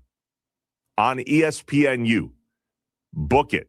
Let's watch a Wisconsin college baseball team at the Division I level, see what we can't muster up. The number 1 seed overall got bounced over the weekend. This is a very possible thing. Yeah. I mean, keep in mind, too, that after they beat Auburn, then the Panthers win. They still beat UCF. I know that Auburn ended up beating UCF, too, but it's not like it was a one-off to where the Panthers just won one game and then there was a fluke and then, they lost the rest of them. They've won 2 games in this NCAA tournament, which is for the Milwaukee Panthers a big deal, and set themselves up to, even though they lost to Auburn in that late game that you pointed out, losing 8-1 to Auburn, they got a shot. Now they got a shot. It all comes down to this: 5 p.m. They'll face for the third time. How about Perkins getting picked off yesterday as we transition to the bad from the weekend? Yeah, that wasn't great. He's not. What happened? Blake Perkins, I thought, was a decent ball player last year. Yeah. He's completely fell off this year. Yeah, I don't know what changed, but it wasn't like I was always super excited when Blake Perkins was in the lineup, but I didn't worry when Blake Perkins was in the lineup last season. It seems like now I do. Not just with his bat, but it seems like just some other mental mistakes happening with Perkins. He's been called up, sent down, called up, sent down a few times already within the first 2 months of baseball for the Brewers. I'm very interested to see what happens with him too. That's why there's a few other pieces. Everyone wants to focus on Ortiz and Rengifo and Hamilton and what's happening there, but you still have Sal Frelick, who has not in any way, shape, or form made me feel better about his play. You have guys like Perkins who are here, but you're wondering, what are they contributing really when you need them? And there's still some question marks that need to be filled here. And luckily, as we're going through and answering those questions, the Brewers are just continuing to win games. And apparently Giannis is continuing to play sports. And that was tough to see. Was it bad? Maybe. Some people felt pretty bad about it. Others maybe not so much. But in case you missed it over the weekend, I believe it was in Hungary. Giannis is playing soccer. I think it was in Budapest. That's what I saw. But was that close? Yeah, I'm not a over there major. Yeah. Over there. Well, okay. So a few things. First of all, Giannis grew up overseas. Soccer's huge, right? So he's always been a huge soccer fan. So the fact that he was there, took advantage, was a part of the pomp and circumstance was not surprising to me. The thing that people are freaking out about was that, he's on the field. He's playing on the field. You think about like a juke move and you're worrying about the ankles. You're worrying about the knees, man. You're worrying about Giannis's knees. And here's the big thing that I think about, though. The Bucks said, hey, we're not going to let you play even 1 minute, 60 seconds of basketball with your brothers in a meaningless basketball game because you could injure yourself and we could lose all trade value from you. Offseason comes. He's still a Milwaukee Buck. That trade value is still the same. Now he's playing soccer. And I'm going, so that's fine, but not the 1 minute of basketball with his brothers? Okay, that's interesting. Do you think it's an FU to the Bucks organization? I wouldn't be surprised if it was a little bit of, look what I can do. Look what I could have done. Sucks that you didn't let me have it. Over under on when he gets traded. Are you there yet? I'm interested to see when. I'm definitely leaning more that he's going to get traded. Yeah, absolutely. But I don't know. My brain is saying it's still not going to happen before the trade deadline or before the draft.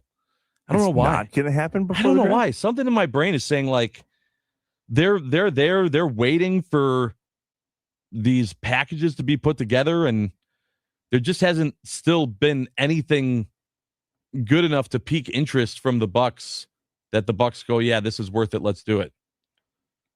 If you think the Knicks win the NBA Finals and prove they can do it without Giannis, do they still have interest in getting Giannis? No. So that kind of changes things. Right. Well, that's what everyone was saying about OKC. If OKC gets eliminated by the Spurs, then does Oklahoma City go, all right, we can put together a bunch of the picks we still have, plus Chet and a few other guys, and send them and get Giannis onto OKC, which apparently I don't know if that's like one of the preferred destinations for Giannis, but if you're Giannis, you're also going, I'm going straight to a contender. If that was your concern, right? You said what's more important than playing in Milwaukee is winning. OKC should definitely be on his list. 414-677-1250, the Nicolay Law talk and text line. We don't know geography. Okay. Budapest is apparently the capital of Hungary. Okay. Yeah. So there we go. My notes said that, but when you were like, no, I think it was in Budapest. I'm going. You should have called me out. I 100% would have lost that Jeopardy question. Had no clue. Okay. Are we playing Trivial Pursuit here? I have no idea. I didn't feel the need to call you out. No, you should have. Left myself wide open for that one. All right. Now I know. Budapest, Hungary. Got it. You'll never use that again. Never. Why? Why do I need to? You want to start reviewing algebra? No. Wisconsin? Hell no. So.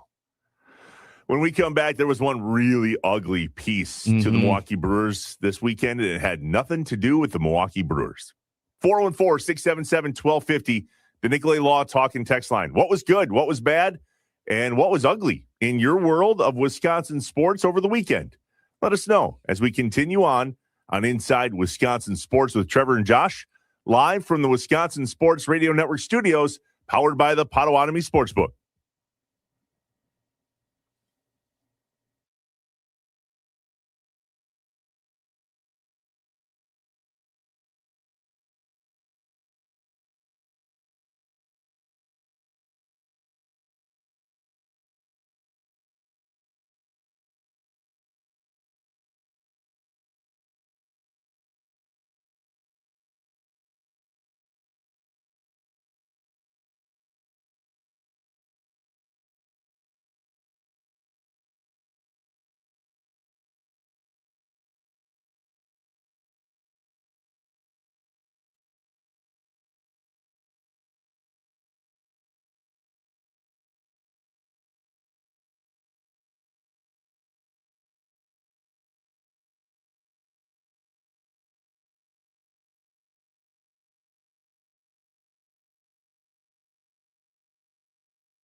Hey, the Queen of Spice is heating up breakfast at Wendy's with new items like their jalapeno sausage, egg and cheese biscuit, jalapeno bacon, egg and cheese biscuit, and a spicy side twist of jalapeno bacon seasoned potatoes.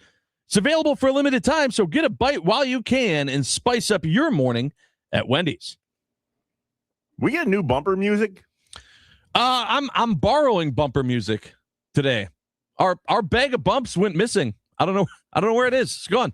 Somebody stole our bag of bumps. Yeah. Someone stole them. They're gone. Well, I like it for what it's worth. No, just playing. Who are we stealing? Just playing around. This is the Mason Crosby Show's bag. Ah, good. Just dipping into theirs quick. Appreciate you guys letting us use your bump music. Yeah. Did we officially steal their bag of bumps then, or are we just borrowing their bag of bumps? I think we're borrowing it. I think they'll still have theirs. Maybe not, though. I don't know. You'll have to tune in to Mason Crosby show at noon to find out. The good, the bad, the ugly as we continue on Inside Wisconsin Sports with Trevor and Josh.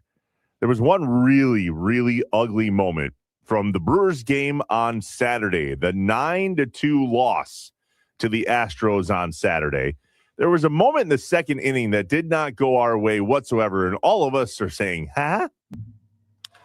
Into right field for a base hit. Cam Smith being waved around. The throw by Jake Bowers is going to be short hopped and safe as Cam. They want a challenge. Contreras pointing to the dugout. That ball kind of checked up on the short hop, and Cam able to get in with a slide. So the call on the field was safe. The Brewers challenging this call at home. And, I mean, if this is a normal hop, I think they get him easily. But look how high it is. Contreras was not expecting it at all. It's going to be the side of his left knee. After review, the call stands. The winner is safe. Okay, so that was a big moment because that tied the game 1-1 and also blew our challenge. There was other moments in the game later that we could have used said challenge, but that one, because it wasn't overturned, took that away from us. The question and why we believe it was ugly is, what are they looking at?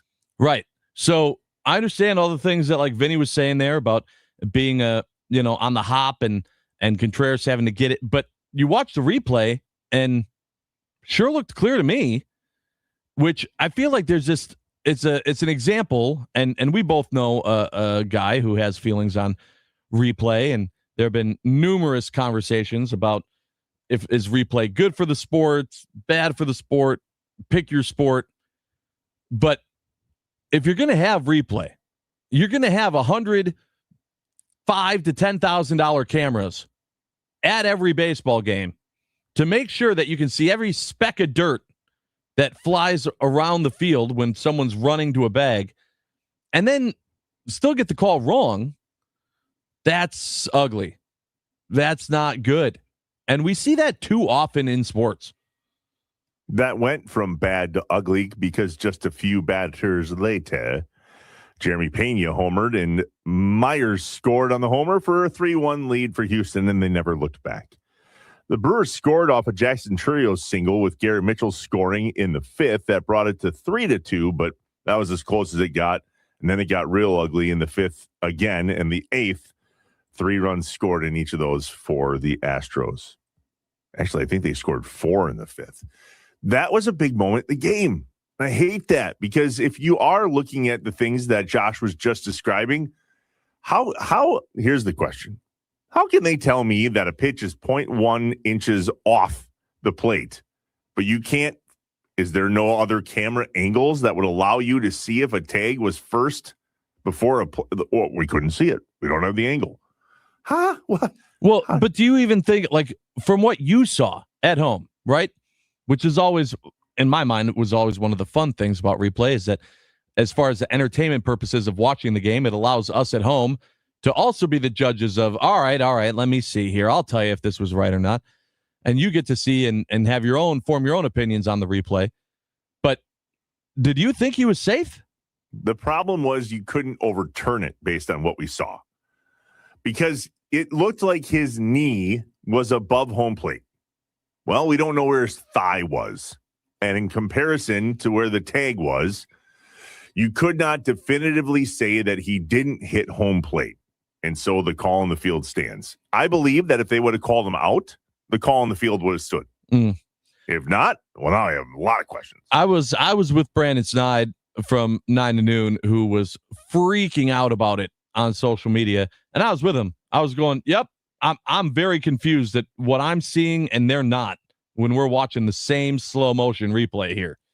So that's the frustration, and I know that sometimes those go in our favor too. There have been plenty of times throughout replay history where the Brewers have gotten away with one, and I go, that should have gone the other way, but I'll take it. Yeah. But it should have. That one seemed pretty obvious to me. Coming up at the top of the hour, the franchise himself, Tim Allen, joins us here on Inside Wisconsin Sports with Trevor and Josh. We'll recap the month of May with Timmy and also look ahead to the month of June, and specifically one series at a time now.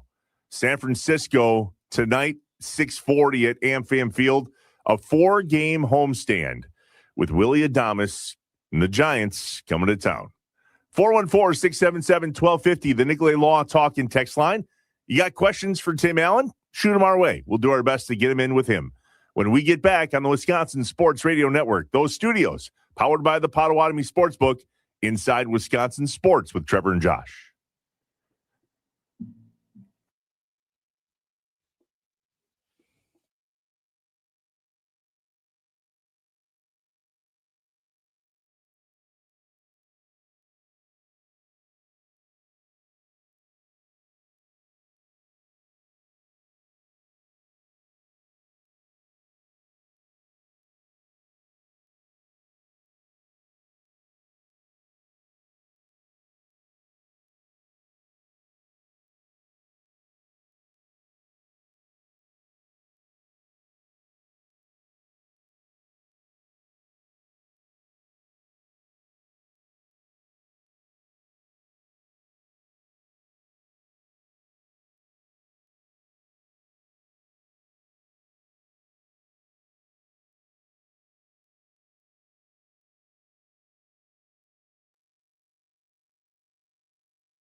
I am an eternal optimist. So please, God, don't God that you're an eternal pessimist. I like to say I'm a realist. Oh, it's great.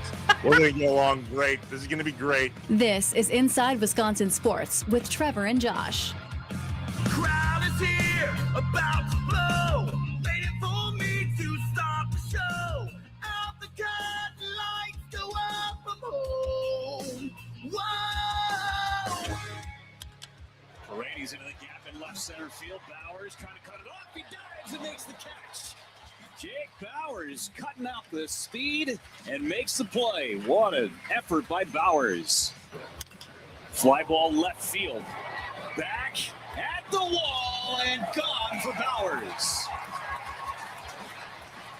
2-0 Brewers on Bowers' 9th of the year. Trammell has struck out 3 times in the game. And he breaks his bat and grounds one to second base. That should do it. It will. And the Brewers take the series against the Astros. Mizorowski, Uribe, and McGill. They finished this game retiring the last 17 Astros in order, and they ride a 2-run homer from Bowers to victory. I mean, I'm no baseball aficionado, but I think 17 in a row is good. Yeah. No, that's good. Take series win is good. Also good. Which is the 7th in the month of May for the Brewers, which I think is it's good. It's good. It's good. Very good. Mondays are good. Look at us. Yay. Happy Monday, everybody. Hey, look at us. Inside Wisconsin Sports, Trevor Thomas, Josh Albrecht. Hi. The Wisconsin Sports Radio Network studios, powered by the Potawatomi Sportsbook. And you know what else is good? What else is good? He's really good. The franchise, Tim Allen, who joins us every Monday and every Friday at 8 a.m. to talk Milwaukee Brewers baseball. Tim, you told us that if we got 1 in Houston, we should be really happy on this Monday morning. And here we are after another series win. Why? Because we got 2. Tim appears wildly frozen. Oh, there he is. I don't remember saying the goal was to win 1. The goal was to win 1 of the first 2 to set yourself up to win a series in game 3. Nailed it. Oh. Well, that's also exactly what happened. That's exactly what occurred. Yeah. And they've been doing that for a while now, obviously winning series 6 of their last 7. And that's what you got to do. I mean, we'd all love, like last year, 8-game winning streak, 11-game winning streak, 14-game winning streak, and those still may come. But I think, winning series is the one thing, and what gets that done is pitching. And when you have good pitching, every 5th day, let's say you just had 1 ace. The Brewers have 2. Some would argue when Henderson comes back, maybe you're really stacked there, 1, 2, 3, but with Harrison and Miz, it prevents you from losing streaks. It assures you that one of those guys is going to get a victory and pitch well. And they got it yesterday with Mizorowski. I mean, 7 innings scoreless. Once again, he ends the month of May. Pretty amazing. It truly is a 0.23 earned run average through 6 starts in the month of May. And just out-of-sight pitching from Mizorowski. I mean, a freak of baseball nature. And I say that in a friendly customer service representative kind of way. Mm-hmm. But he is sort of that dude that, we envied in years past about guys like Skeens and Skubal and some of these, many years ago, the Verlanders that just go out there and just shove. And there's no doubt they're going to have a great performance, and that's that. Whether the offense picks them up or not, it doesn't matter. They're going to have a good performance. That's Mizorowski right now. He's incredible. Yeah, he is. And I want to point out, though, because you talked about the pitching and who's been doing well, let's talk quickly about the guy that hasn't. In the one loss that the Brewers suffered in Houston, Brandon Sproat did not pitch well. And after the game, Murph was quoted by saying, "We're not going to tolerate too many duds like this. That's for sure. If he's not going to step up, we're trying to win. We're not rebuilding." was just about as negative as you're going to hear Pat Murphy. Was that not weird to hear him go there? It shows you where his bar is, and it shows you where his competitive nature is. Whether you're young or old, man, even though he knows that there's going to be growing pains, and I could probably look back and find a soundbite that says, hey, there's going to be clunkers here from these young pitchers. But now in the heat of the moment here, this game right now, win tonight mentality, yeah, he kind of lost it a little bit there in terms of negativity. I mean, he even said it yesterday, guys. We're not playing great baseball. Yet they're 22-8 in their last 30. That can still be possible in the game of baseball. They're just not, especially their offense. There's something, funky going on with that offense. They're getting just enough, which is fine. I mean, again, the goal is to win baseball games. And sometimes how they look doesn't really matter. You're winning baseball games. But this offense, you think about it, when they get going, they're going to win a lot more baseball games with this offense. So we just need to and again, I think I told you guys this on Friday, that the mark of a great team in any sport is winning when you're not playing your best. And that's what the Brewers are doing right now. They're winning, but they're not playing great overall. The defense has been a little funky at times. Their offense is still trying to put things together. And they're pitching, and everyone says that this team has just this incredible depth worth of pitching, and they do have depth. But look at it now, without Woody, Quinn Priester, without Henderson, remember he's on the shelf too, without Gasser performing at a high level, you're sitting right now, your rotation is Mizorowski, Harrison, Sproat, Drowan, maybe a Patrick.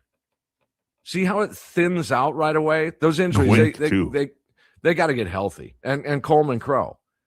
So Sproat, Drowan, and Crow are your 3, 4, 5 at the minute right now. Yeah. That's the big question mark. Focusing a little bit more on Sproat, though, do you think at some point we're saying, because we love to give Matt Arnold credit for the trades and what he sees in guys that other teams just don't see, right? Guys, for some reason, come to Milwaukee and they find something if they're struggling elsewhere. Mm-hmm. How are we feeling about that Freddie Peralta trade right now? And are we nearing the storyline of that's a failed experiment with Sproat? Oh, not at all. Not with Sproat. That stuff, he's going to harness it. Okay. I look for Sproat. I assume with the condition of the pitching staff right now, he'll get another start. He's going to start again. I would assume. I'm just assuming this. And I would head to the Potawatomi Sportsbook, and I would go definite success. So whether that's strikeouts or innings pitched or earned runs given up, whatever you want to play over there, go with the good on Brandon Sproat. I really believe that's. And the other thing is, did you hear Sproat after the game on Saturday night? I've been doing this a long time, man. I have not heard very many pressers from any Brewer player that was that down. And what I'm guessing is, this is an absolute guess, with Josh, what you were saying about what Murph said about Sproat, mm-hmm. I think Murph got to Sproat before anything was said to the media. And because listen to Sproat, it was riveting. It really was. I was in a trance here listening to Sproat, and I'm just shaking my head saying, whoa, did your dog die here? You had a bad outing. You're a young pitcher. You're good. Really, really interesting with Sproat's comments. And I look for him to bounce. Give him at least another start. With what's going on right now, you have to. His stuff is just too good. People were questioning Aaron Ashby years ago, including myself. People were wondering, what's up with who's this Quinn Priester dude? He's flamed out in Pittsburgh, Boston, whatever. And now look at him. And look at Mizorowski. His command and control is under control. And then you got Harrison, who finally is given a shot. You can't just pull the plug on Sproat right now. You can't do it. Tim Allen joining us on the guest hotline, powered by Gruber Law. One call. That's all. Trevor, Josh, Inside Wisconsin Sports. You mentioned him, The Miz. I said earlier in the show, we have to brace ourselves for The Miz not to be perfect all the time, always. But what that looks like, we don't know, because there he went again yesterday. And then Uribe and McGill, almost as if that's how it's supposed to look with starting pitchers. Yep. What are your thoughts on how we continue to watch The Miz? There's a piece of us that are going, pinch us. This has never happened in baseball before. And then there's the short reminder that in the All-Star game last year, the best of the best caught up with The Miz. Yeah.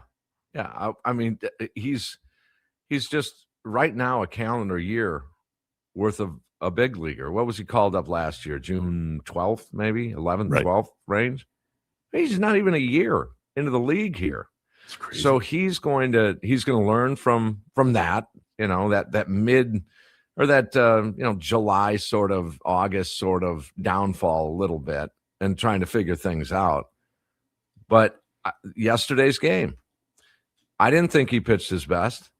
I didn't, nor did he or Pat Murphy. But again, that's the theory here. When you're not your best, you're still successful. And that was the key. Then he was jazzing around with the dirt in front of the mound again, and you can always tell that's a flair for him. That is, it's just not real comfortable for him. But it's a game of adjustments, and the league. You're right. The league is going to adjust to him. You saw some balls that were barreled up yesterday off Miz. I mean, you played the highlight of Bowers. That thing was scalded. Pena got him for a couple of quality ABs. So who else was it? Paredes got him for a rock double. So he did give up some loud contact, but again, he didn't pitch his best, yet still 7 scoreless. And the velocity wasn't as high as we're accustomed to. So it dipped off quick too. He what? It dipped off pretty quick. Didn't mean to cut you off there, but he was throwing 102, 103, and all of a sudden, one inning later, 98. 98 to 100 plays. It still is pretty good. Right. I mean, it really is. But I am so impressed with the control. The walks are so down compared to what he's been, having the last year or so, but it's pretty impressive. So we look at this team as they enter June, and there are already some teams that I know it's early, but they're 15, 18 games back in their division. And we see a few of those teams very soon here with the Giants and the Rockies. Already starting to think, Timmy, about buyers and sellers. Well, yeah. Seems like there are a few teams that are selling. Trevor brought up the idea of bringing Willy Adames home. Want to get your thoughts first and foremost on that. Yeah, I said money too. Yeah, it's the money, Trevor, Josh. It really is. I think the pattern for the Brewers has been one big contract per era. It's just been the way it's been. Braun got actually 2 of them. He got his early one, and then they got him another one. But then Yelich is currently, and then there's going to be one more, I would assume. We're not talking, Churio money because he's locked up. Cooper Pratt money, he's locked up. I'm talking about like the one big one, the 20-25 mil a year, maybe a tick more for 4 or 5 years. Will it be Bryce? Will it be Contreras? Will it be Miz? I would suspect that those are 3 of the top candidates, but you only get one. Yelly comes off the books after 28. So you got a couple of more years of right around 26 million. But yeah, I think, we were talking about it yesterday. You talk about the teams. I didn't realize Detroit was double digits back. So there's an opportunity there with a couple of players. But yes, let's get a look at, let's go shopping. Let's get a look at the Giants. Let's get a look at the Rockies. Let's get a look at the A's, because that's your next 10 games. And we played a little game yesterday. What would you take in those 10 games? 4 against the Giants, 3 against the Rockies, and 3 against the A's. Trevor, Out of those 10 games with those 3 teams, you play 10 straight right now. You don't have an off day until the 11th. So you play 10 straight games. How many of those 10 do the Brewers win? Well, I think they lose the Colorado series. I know that sounds stupid, but there's something about the Rockies that just keep us from playing our best baseball. Okay. I think they get 3 out of the 4 here against San Francisco. They'll lose 2 out of the 3 against Colorado. And then I think they come back with a sweep against the Athletics. So 3, 4, 5, 6, 7. Yeah, 7-3, right? Over the next 10. Here, the weird part about the Colorado series is if there was a time when Murph could let his foot off the gas, it's that series. And some of my buddies in the neighborhood, the boys in the hood, say that that's going to be the series where we see Cooper Pratt and Jet Williams, which would allow Murph to tangle with the lineup like he loves to do so often. They have stumbled at Coors in the past few years. They have. There's been some nightmares out there. I remember I went crazy. Did they get swept? They might have gotten swept a couple of years ago in Colorado. And I just went crazy, and everyone was trying to settle me down and saying, oh, it's just baseball, Tim. It's just no. At that time, I still won't accept it. Good teams beat bad teams. That's the way they go. That's just the way this happens. Once in a while, a team will step up and beat you. Fine. But getting swept, that's crazy. Josh, what do you think? 10 games. So A's, I was Rockies and Giants. I was also going 7-3, but I didn't have a sweep in there. So I was going to go, you still won every series, including the Rockies. Yeah. But there's no sweeps. You just come away. They stay consistent to what they've been doing. I think they still have some stinkers. Absolute minimum 6-4. And that's, guys, that still bites a chunk of the schedule. Mm-hmm. And it's not crazy jump off the sheet at you. It's only, 6 of 10, but that bites almost a half a month worth of baseball. And you're above 500. You're +2 in those 10 games. I think that's the bare minimum here that I would accept. So 6-4. How much though, Tim, in those potential 4 losses are you putting in there just because of starting pitching and the question marks of who they're going to put out there with these injuries? If That's Henderson's there, do you still think it's 6-4? Yeah, I do think it's 6-4, and that's worst case scenario because of, look at the TBDs right on the probables. I mean, you have Shane Drowan starting a ball game tonight. He's not supposed to start right now. They're kind of swerving a little bit. That mandates that Coleman Crow gets another start. He deserved better fate down in Houston, but it mandates he gets a start. Do we see Gasser come up, or do we move Chad Patrick back into the rotation? They do have options, but again, you're almost forced to, without off days, you're forced to have 5 men in this rotation. Name them. Mm-hmm. Right. I mean, it's Miz and Harrison. We know that. The other 3, it's Crow, Sproat, and as of right now, Drowan. Crow, Sproat, and Drowan. Think about that. 3, 4, 5. Yeah. Instead of Henderson, instead of Woody, Henderson, and Priester.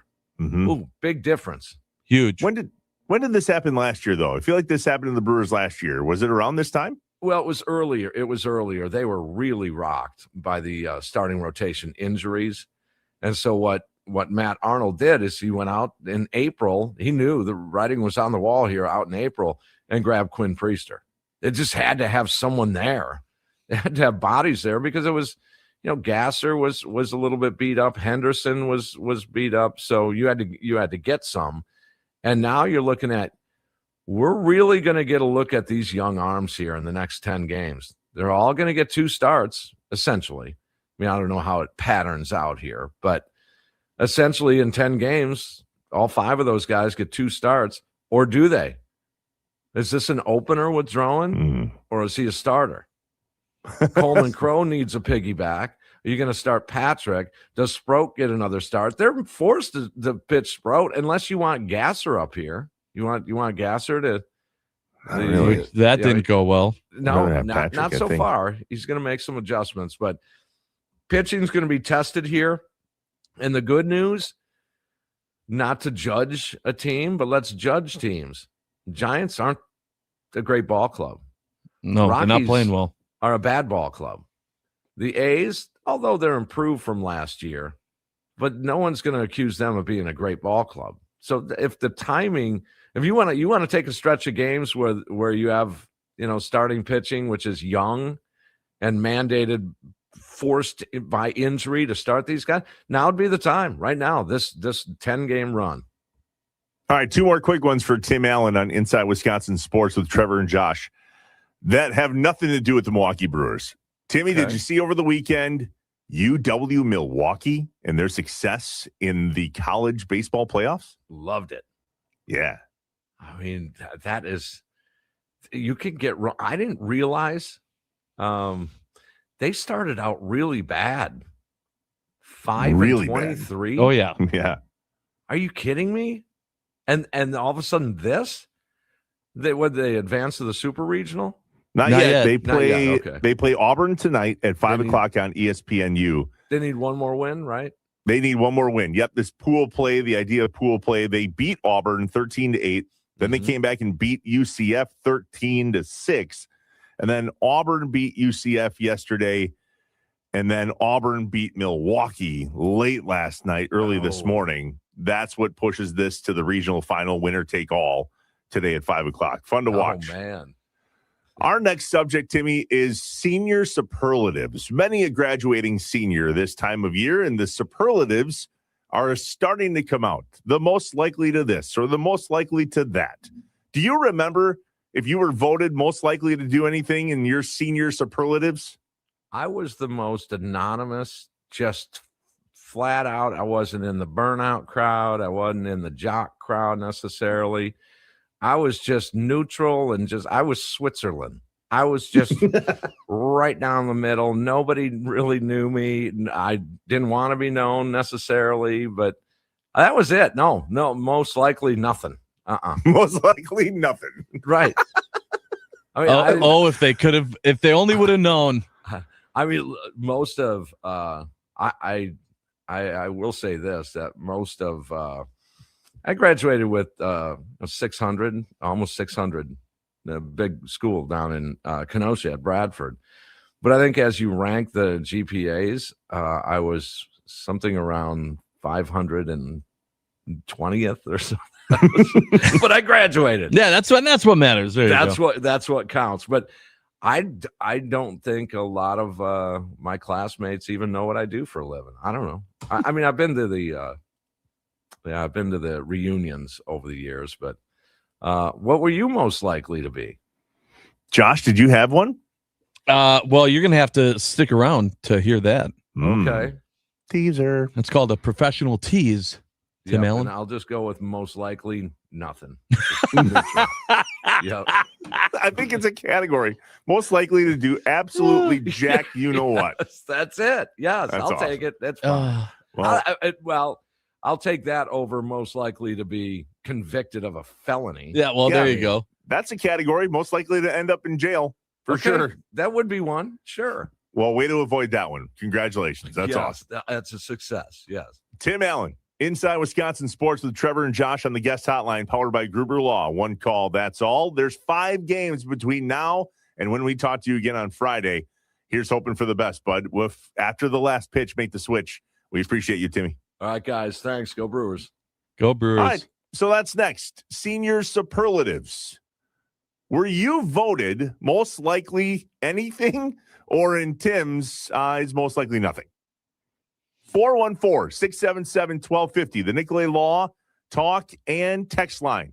There's got to be somebody out there in Wisconsin that was the best athlete in the senior superlative category around graduation time here in Wisconsin. Back in a bit, we're live from the Wisconsin Sports Radio Network studios, powered by the Potawatomi Sportsbook. It's Inside Wisconsin Sports with Trevor and Josh.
I apologize to the Mason Crosby show. We are officially stealing their bag of bumps forever. Oh, no.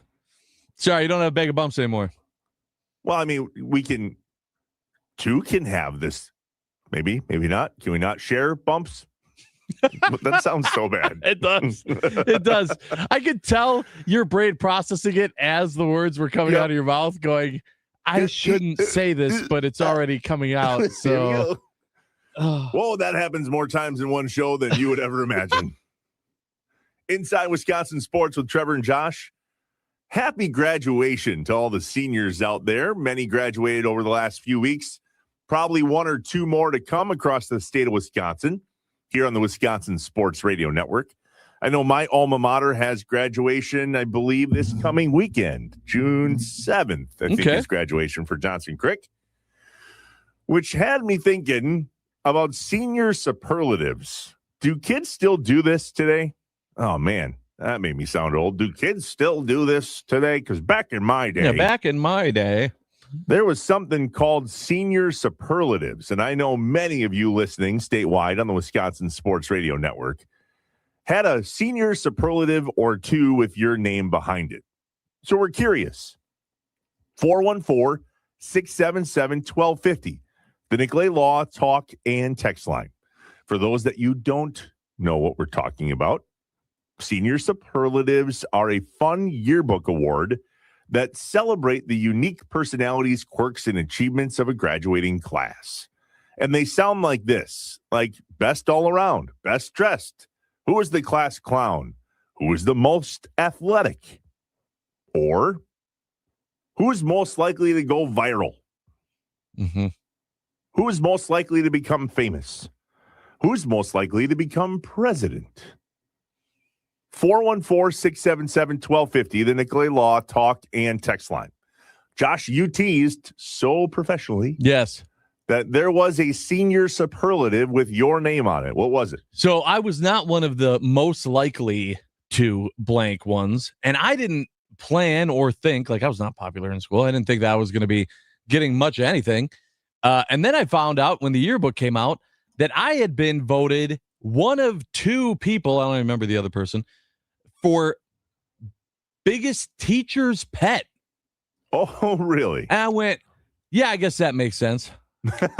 Because I was like, the only way I'm keeping grades up at all is to suck up as much as possible. Because I don't got the brains to do it the normal way. So that made sense. But that's what I was. I was definitely not in the most likely to be successful, go to prison, any of those type of gigs. I read one recently as I was doing a little research for this, that there was one called the most likely to end up pregnant first. Oh, wow. I don't think that's a superlative that they can use today. No, because I don't think that it's viewed the same way. That's my point. We should look up some old yearbooks from like the 50s and 60s and see how non-PC some of the superlatives were then. If you had to guess, I'm thinking about like the younger guys on the station. If you had to guess what if Tommy, not knowing, him not being able to answer, if you had to guess what Tommy's superlative would have been, most likely to sleep on couches. That's would have came true very, very, very clearly. Most likely to sleep on couches while being full-time employed. What about Rami? Oh, Rami was probably the class clown, don't you think? I don't know. Maybe. I could also see Rami of just being a guy that, like in high school, just kept to himself. You know? I don't know. Were you weren't in one? You weren't? I was. What was yours? I hate mine. I hate it. Most likely to take off Mondays. That I definitely was not, but boy, would that have come true. So when I was in high school, radio was a really popular thing. And I'm not saying it's not popular today, but with high schoolers, I don't think it's as popular as it was when I was a senior in high school. And by my senior year, I had been working in radio for 3 years. And so I was voted most likely to become famous simply because I was on an AM radio station at the time. Wow. It wasn't athletic, wasn't fun, wasn't any of that. And that's why I hate it, because I do not want to become famous. That's the opposite of what I want for my life. And yet here we are doing things where some people are like, well, you're kind of accidentally famous, I guess. Yeah. I mean, it's not completely untrue, right? I don't know. It's not. Was there someone that you could go, yeah, that person was definitely more famous than I am? No. From your class? That's just it. I hate this. And I say this humbly and modestly, but I am by far the most famous person from my class. Now, there was only 44. Oh, okay. Very, very small. Got it. Very small. 44, 48. I'll get corrected on that from one of my classmates listening right now. I guarantee that. My graduating class, I don't know how many kids were in it, but I know one of them was Rick Wagner, who went on to play in the NFL. And he wins. Had a very good career. So, yeah, he won all of the most athletic, most likely to make money, most likely to be famous. He took home all of the awards. The 414 says Tommy would have been most likely to end up on a billboard. Also true. Josh, most likely to join a t-shirt club. I'm not gonna lie. No. Cult. I don't know if in high school people would have thought that. I wore just like basic shirts. I did not branch out in that way in high school. Funny story from the 262. My girlfriend won worst parking twice. So there's a male worst parking, and then there's a female worst parking. The female worst parker was Samantha. The male worst parker, nobody was worse than Sam, who was also Samantha. Brilliant. I want to know, is that true? Like, do you let her drive? Like, does she drive now, or is it like no? They were right. She might drive, but she doesn't park. You're right. Right. Andy in Brookfield. Tommy, most likely to have man crushes. Also could see that. Also could see that. What do you think Sparky's was? I'm going to go back to my list here of things that most likely to add adjectives to words that don't have extra adjectives. There, that's what it was. I think that Sparky could have maybe had a chance at most likely to end up in jail. By the way, that wasn't English, what I just said. I have no idea what I even mean by that. Live. Yeah, he could have done that. That's not adjectives. That's, what do you call letters? It? Yeah. Longer letters. Who's most likely to become Sparky going to jail? He was Sparky used to Sparky's. People don't realize Sparky's calmed down a lot. Oh yeah. Sparky used to get heated, like really heated. I could have seen him, pushing it too far once or twice. Is that where Sparky comes from? It's a good question. Light the fire? I don't know. Who's most likely on the Wisconsin Sports Radio Network to become president? That's adding extra syllables, by the way. Thanks, 608. That's what I meant. I'm leaning Mitch. I just feel like Mitch would run a hell of a campaign. The question wasn't best Mitch, president. What is Thunder's slogan for his presidential campaign as we talk senior superlatives? And we believe Mitch Thunder Nellis is most likely to become president. If you're not sure, you just got to stick around to a commercial break. Hear a Blue Chew Gold ad with Mitch Thunder Nellis.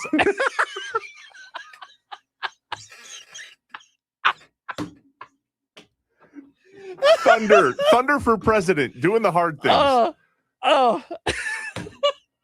Oh God! Oh, that went sideways. Didn't see that coming. Leave the hard things to me.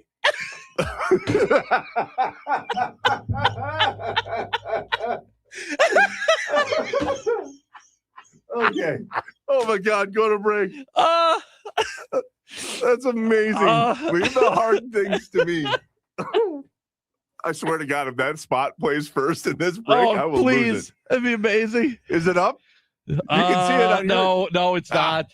Do some arranging. Yeah. Yeah, just let's play it. 414-677-1250, the Nicolay Law Talk and Text line. We'll share more of the senior superlatives when we get back. And we're chatting with Rami. Not Thunder, although that would be classic. Oh, man. Where is he now? Is he behind? No, he's not here. Usually he just pops in when he wants to be on. Give it a minute. Just like the Blue Chew. Give it a minute.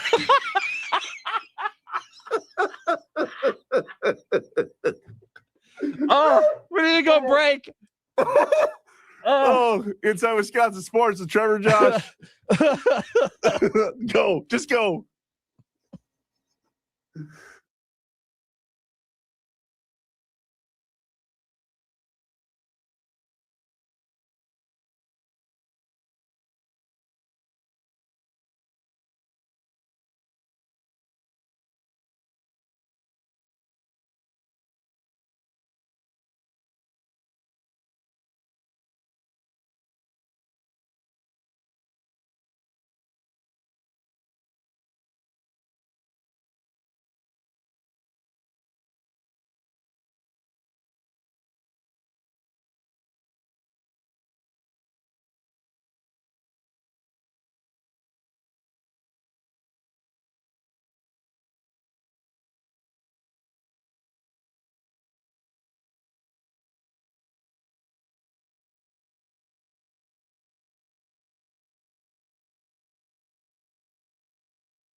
Hey, Wendy's new cookie dough Frosty Fusion is the ultimate feel-good snack. Everything from the cookie dough to the brownie batter sauce was made for maximum happiness. Go grab a new cookie dough Frosty Fusion today and get that dopamine flowing for the ultimate feel-good snack. It's got to be Wendy's. Inside Wisconsin Sports with Trevor and Josh, most likely to go completely off the rails this show, for sure. We win. The next show, sometimes, 9 to noon with John Kuhn and Rami Makloff. Rami Makloff joins us now. Rami, what was your senior superlative? Did you have one where you voted something, anything? I don't remember. I got funniest line, but that's not like the superlative, like most likely to. I had funniest line, but I don't think I got I don't know if I got funniest line. Yeah, like funniest line that was spoken during the school year. Oh, yeah. Do you remember it? What was it? It wasn't even that funny in hindsight. Were you guys allowed to go off campus for lunch ever? We were not. Not really. Okay. No. We were, and we were at a fast food establishment, and you only have so much time for lunch, and everybody got their food, and I guess they forgot about mine. And I finally got my food, and I was frustrated and angry, and I sat down at the table where all my buddies were sitting, and I said, "Fast food, my bleep. The only thing fast about this food is how I'm about to eat it." That was the line, and everybody at the table started dying laughing. And like I said, in hindsight, not that funny. And it was that moment where you went, "I should be a comedian." I guess it might have been one of those things where you had to be there because, I mean, I was thinking about being a comedian even way back then, and that only encouraged me with that dumbass line that everybody thought was so funny. Well, it works because you're funny as hell. Thank you. I appreciate it. Yeah, right. Appreciate that. What are your takeaways from the Brewers in the month of May, Rami? They are the team to beat in the NL Central. Like if there was, and I know a lot of people didn't even have them finishing second in the division. And at the time I was like, look, man, I understand what people are pointing at, that you trade a Freddie Peralta and you don't really know, we didn't know the Miz was this guy yet. We certainly didn't know Kyle Harrison was this guy yet. And so I was like, yeah, I understand where people are like poking holes in the case of the Milwaukee Brewers, but they always seem to find a way. And they will be fighting for the division when all is said and done. I said that before the season even started. And May just kind of confirmed that not only will they be in the hunt, they are the team to beat. Right now, they look like the best team in this division. And I said this on the show Friday, and every time I make, predictions or proclamations like this, people see the C on my hat and they think I'm trying to pull some reverse jinx. I would not be surprised if the Brewers never looked back and never surrendered first place in the NL Central from now. A reverse jinx? Teach me your ways, oh wise one. I would love to sign up for that. Yes. Would love for Trevor to learn the ways of the reverse jinx. No, I just think they're that good of a baseball team. When you have two guys pitching the way that the Miz and Harrison are at the top of the rotation, you're not going to have long losing streaks, and we've seen that now a couple times in the last week. Not that they were on a losing streak, but had lost a second in this series, and you throw the Miz out there, and more times than not, that's going to prevent you from losing your second or third or whatever in a row, wherever you might be in the schedule. So the long losing streaks are not going to be a thing with those two guys as long as they're healthy and pitching the way that they're pitching. And so you get enough offense, and this is going to be a team that's at the top of the division or fighting for the top of the division at the very least throughout the entire season. It's funny, though, Rami, we just got done talking with Tim Allen at the top of the hour, and we were talking about the starting rotation, and you talked about health and them staying healthy, and he flat out said, like, here's your starting rotation, and it dips off quick into from you going from Miz and Harrison to now we're kind of picking at straws to I don't even know. As you go for your fifth. Crows of the world and bullpen days right, here and because there. But when you had Henderson, then you went, all right, you at least have three, and then you kind of have some question marks that can get kind of solidified down the road still. But then you pull them out, and you're going, yeah, this team might need more help in the starting rotation than we're talking about right now. Yeah, but I think Woodruff will be back eventually. You hope Priester will be back eventually, although that has not looked good. No, it at has the not. minor league level on his path back to the majors, and you will have Logan Henderson back, who I've been saying all season, like if the Miz wasn't doing what he was doing, we'd all be talking about Kyle Harrison. You can make a case that we should have been talking about Logan Henderson, like his first 10 starts in Major League Baseball were as good as you'll get from a starter in their first 10 starts in Major League Baseball. So having three guys like that at the top, and then a healthy Woodruff when you get that back, and hopefully he can stay that way. Now you're talking about 4 of the 5 spots in the rotation being really, really solid, and 2 at the top as good as any 1-2 punch in Major League Baseball. Like, yeah, the 5 spot might be a question or a hole if Brandon Sproat can't get things figured out. Nobody else sort of steps to the forefront. But if you have four arms like that, once they are healthy, then you're doing all right. You're gonna be just fine with the starting rotation. What's coming up 9 to noon? 9 to noon, we'll obviously talk about the Miz. We sort of carve out a few minutes at the start of every show after he pitches for like Miz facts, because he's rewriting the record books and the way that this game is played every time he goes out there. Also, quick question for you guys. Bigger unicorn, the Miz or Wemby? Who's more of a unicorn between those two guys? That's a question that we'll kick. Wembanyama, Victor Wembanyama. He doesn't know. Okay. All right. Got some Giannis stuff to get into, and much, much more on the show today throughout the morning. 9 to noon, John Kuhn, Rami Makloff, Brandon Snide up next, statewide on the Wisconsin Sports Radio Network. Our thanks to Tim Allen and all of you, as always, for chiming in on the Nicolay Law Talk and Text line. Keep that going, would you, for the boys coming up next and the rest of the day, 414-677-1250. So starts a series tonight for the Crew against the San Francisco Giants at AmFam Field. We'll have the results and the feedback first thing tomorrow morning on Inside Wisconsin Sports with Trevor and Josh. Why? Because we're not done yet. I thought so.